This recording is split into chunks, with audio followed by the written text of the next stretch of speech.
Algumas dicas e hábitos que nós devemos adotar, então, para os cuidados com a nossa visão, seja em casa, seja na escola, tá? Então, nós temos a necessidade dos exames periódicos, né? Então, as avaliações visuais devem ser feitas de maneira periódica, a cada ano, ano e meio, no máximo a cada 2 anos, né? Para crianças pequenas, o ideal é que esse exame seja feito a cada 6 meses, né? Até os 7 anos, ou até os 4 ou 5 anos a cada 6 meses, depois uma vez por ano, certo? A posição de atividade, seja de trabalho ou seja de lazer, a distância de trabalho, ou seja, a distância do estímulo, né, eu já vou apresentar cada um desses ícones mais aprofundadamente, a iluminação e o tempo de exposição. Ali no tempo de exposição é que a gente vai responder a pergunta que foi feita agora há pouco do muito tempo no celular, tá? Vamos ali no próximo, por favor. Os exames periódicos, então, é só através de um exame periódico com o optometrista ou com o oftalmologista que vai ser possível identificar algum problema de visão, né? Existem aí diversos aplicativos para serem instalados nos smartphones, sites que fazem testes de triagem na internet, testes virtuais, etc., mas nenhum deles vai poder, nem os aplicativos, nem os sites, poder te dar um diagnóstico preciso do que está acontecendo com a tua visão. Então, a necessidade de fazer os exames periódicos é justamente para, se tiver algum problema, ele seja identificado, ele seja corrigido da maneira adequada, né? Seja um problema de ordem puramente visual, ou seja um problema de ordem patológica que requeira o tratamento médico, através de cirurgia ou medicamento. Então, como é que a gente descobre um problema? Quando a gente investiga. Então, para isso, eu preciso fazer o exame. A cultura nossa qual é? Quando eu não aguento mais os sintomas, eu procuro o auxílio, né? Quando o meu filho já reprovou na escola, ou quando está tirando notas muito baixas, não está prestando atenção, está sendo repreendido constantemente pela professora, leva no psicólogo, leva no psicopedagogo, né, e a visão fica para último plano, sendo que muitas vezes a visão é o responsável por esse comportamento. A escola não é atrativa para ele porque ele não enxerga. Os estímulos apresentados não chamam a atenção porque ele não consegue perceber da maneira adequada. Ele não vai jogar bola com os amigos na aula de educação física ou no recreio, porque ele não enxerga onde estão os opositores dele, ele não enxerga onde está a trave que ele tem que chutar a bola para fazer o gol, então ele não vai desenvolver o interesse por esse tipo de atividade. E aí é sim que a gente leva as crianças para fazer o exame, quando deve ser o contrário, né? A gente precisa garantir que esteja enxergando da maneira adequada para que ele possa se desenvolver da maneira adequada. Então os problemas só são identificados se forem investigados. Eles vão ser investigados através de um exame. Vamos ali no posição de trabalho. Então, outro cuidado importante que a gente tem que ter, além dos exames periódicos, são a posição, a ergonomia nas nossas atividades, né? Em especial nessa época de pandemia, onde estamos aí com aulas remotas, o EAD a todo vapor, né? Assistindo aqui as lives muito instrutivas do Instituto Agenda Positiva também. Então, é importante que a gente tenha uma posição adequada de trabalho. Um pecado que vem sendo cometido aí por muitas empresas é, como nessa imagem que vocês podem ver da esquerda, o posicionamento do monitor dos computadores, né? Antigamente, os monitores, aqueles de tubo antigos, eles eram colocados na mesa, né? A mesa tinha um buraco e o monitor vinha lá de baixo, era a melhor posição para se trabalhar com o computador.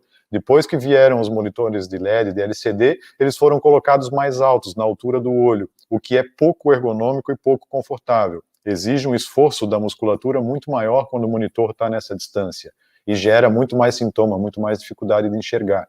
Então, o ideal é que o monitor esteja a um ângulo de aproximadamente 30 graus abaixo da linha do olhar, quando eu estou sentado reto numa cadeira, tá? Então, essa posição de trabalho, a ergonomia é muito importante para que a visão não seja comprometida. Então, o simples fato do monitor estar colocado na altura e na posição inadequada pode vir a gerar um problema visual que precise não só de óculos, mas de reabilitação visual ali na frente também, tá? Então, isso é bastante importante. Existem, logicamente, profissionais especializados nessa área de ergonomia visual, de saúde do trabalho, etc. Então, é importante que a gente consulte essas informações. Na internet se encontra muito disso, né, de como a posição mais adequada para se trabalhar, a condição de iluminação que a gente vai abordar em seguida também, tá? No próximo slide, nós temos a distância de trabalho, o que é bastante importante, em especial para as crianças, tá? Aí vai uma parte já da pergunta da pergunta da Aparecida, a distância que eu posso ficar do meu celular, do meu tablet, do meu computador ou do livro que eu estiver lendo, né?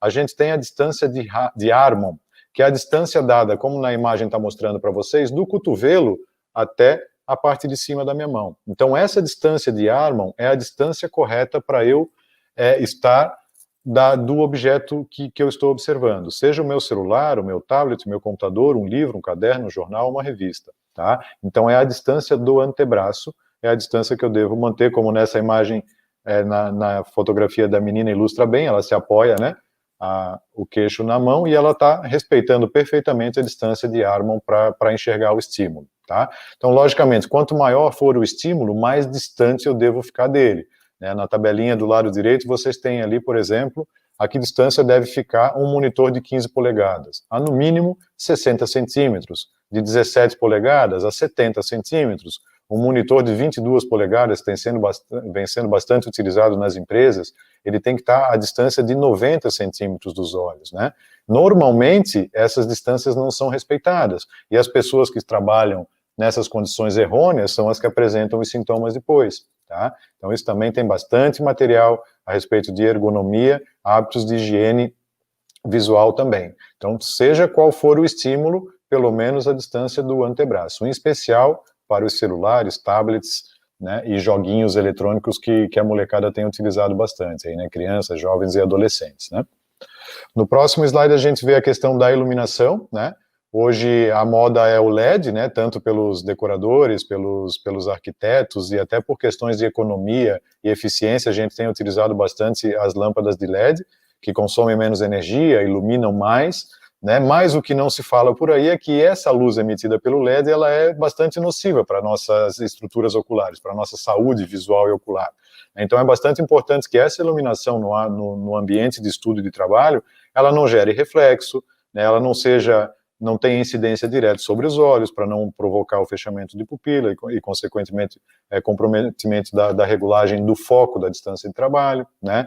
Já que vamos usar os LEDs, beleza, mas dá preferência pelaquela luz dia ou aquela luz que é mais amarelada, né? Evitar o LED branco, que ele é mais cansativo, mais prejudicial e mais nocivo para a saúde dos nossos olhos também, tá? No próximo slide, então, que é a questão do tempo de exposição, aí sim eu vou responder efetivamente a pergunta da Aparecida, né? Existe uma regra que a gente da área da saúde chama da regra do 20-20-20, tá? Em que consiste isso? Tá? Em relação ao tempo de exposição aos dispositivos eletrônicos em especial, tá? A cada 20 minutos de atividade em um dispositivo eletrônico, a gente deve fazer um intervalo de 20 segundos e olhar para alguma coisa que esteja a 20 pés de distância da gente. 20 pés são 6 metros, tá? Então, 20 minutos de trabalho no tablet, no celular ou no computador, a gente deve descansar por 20 segundos, e esse descansar consiste em quê? Olhar para alguma coisa que esteja a 6 metros de distância da gente. Então, trabalhando aqui no laptop, concentrado na palestra, digitando um texto, estudando, aprendendo ou ensinando, 20 minutos aqui, para um pouquinho, olha lá para longe. Descansou um pouquinho por 20 segundos, retoma a atividade nessa distância de trabalho, tá? Por que isso é importante? Por que esses intervalos são importantes de serem respeitados? Porque assim eu faço um descanso para a musculatura, que controla o movimento dos meus olhos e regula o foco da minha visão, certo? Quando eu estou enxergando para perto, essa musculatura está sendo muito utilizada e vai gerar cansaço, vai gerar fadiga. Quando eu faço esses intervalos, esses breaks, eu permito que essa musculatura relaxe, para que então ela tenha a capacidade de voltar à atividade dentro de um curto período de tempo novamente, né?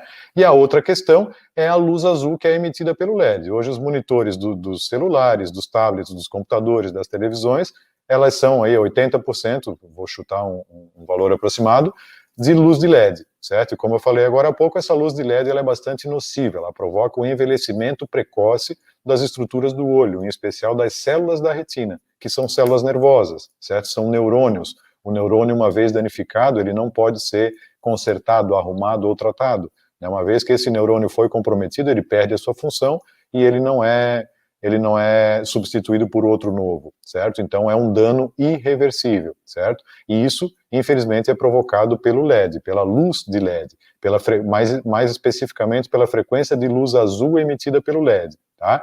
Então lá, como a Aparecida comentou, meus filhos ficam muito tempo no celular no escuro. Pode prejudicar a curto prazo? Pode prejudicar a curto, médio e longo, tá, Aparecida? Porque no escuro, quando eu estou no ambiente escuro mexendo no celular, eu estou com uma incidência de luz azul muito forte nos meus olhos, né? No escuro, o que acontece com a nossa pupila? Ela dilata, né, para que a gente consiga enxergar. Então, quando eu estou com a pupila grande, bem dilatada, essa luz azul do monitor ali, do celular, está entrando diretamente na minha retina. E isso, a médio e longo prazo, está provocando o quê? Está provocando o envelhecimento precoce dessas células. Tá? E mais na frente vai gerar um dano irreparável e irreversível. Tá? A curto prazo, o prejuízo qual é? Cansaço, certo? Ele pode gerar dor de cabeça, cansaço, lacrimejamento, olho vermelho, tá?